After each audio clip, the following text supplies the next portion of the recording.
सैनिकों ने तुरंत धर्मकेतु को जेल से रिहा कर दिया। जेल से बाहर आते ही धर्मकेतु बहुत खुश हुए। उन्होंने सोचा कि अब तक तो उनके बच्चे बड़े हो गए होंगे और शायद उनकी पुत्री का विवाह भी हो गया होगा। उन्हें ये भी चिंता सता रही थी कि इतने वर्षों बाद क्या उनका परिवार उन्हें पहचान पाएगा, क्या उनके बच्चे उन्हें माफ करेंगे। धर्मकेतु ने सोचा कि उनकी पत्नी सुशीला बहुत ही शांत और क्षमाशील स्वभाव की है। वो उनकी मजबूरी जरूर समझेगी और उन्हें माफ कर देगी। यही सब सोचते हुए वे अपने गांव की ओर चल दिए और अंततः अपने घर के दरवाजे पर दस्तक दी। अगले ही पल सुशीला ने दरवाजा खोला और अपने पति को सामने देखकर उसकी खुशी का ठिकाना न रहा। उसने तुरंत अपने पति के चरण स्पर्श किए और बोली, आप इतने सालों तक कहाँ थे?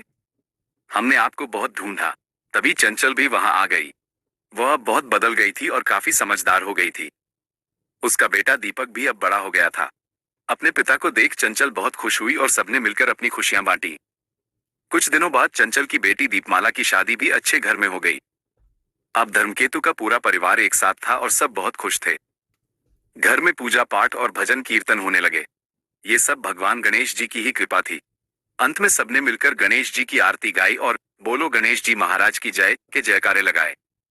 रात का खाना खाने के बाद सब अपने अपने कमरों में चले गए। सुशीला अपने पति धर्मकेतु के पास गई और पूछा, इतने सालों तक आप कहाँ थे? क्या आपको अपनी पत्नी और बच्चों की याद नहीं आई? उसने ये भी बताया कि आपके जाने के बाद हमने कितने दुख सहे।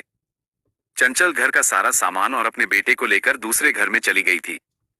ये तो भगवान गणेश जी का चमत्कार था कि हमारी बेटी दीपमाला आज जीवित है, वरना चंचल ने उसे कुएं में धकेल दिया था। भगवान ने ही उसकी रक्षा की।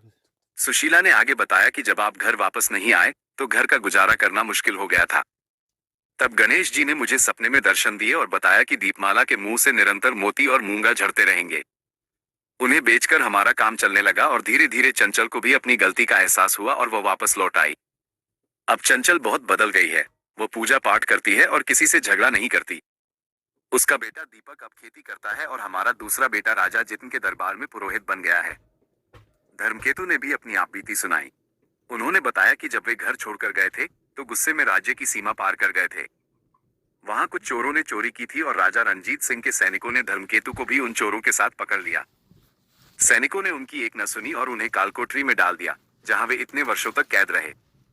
लेकिन आज भगवान की कृपा से सब दुख दूर हो गए हैं। अगर आपको ये कहानी पसंद आई हो तो कृपया इसे लाइक करें, दोस्तों के साथ शेयर करें और हमारे चैनल पेज को सब्सक्राइब जरूर करें।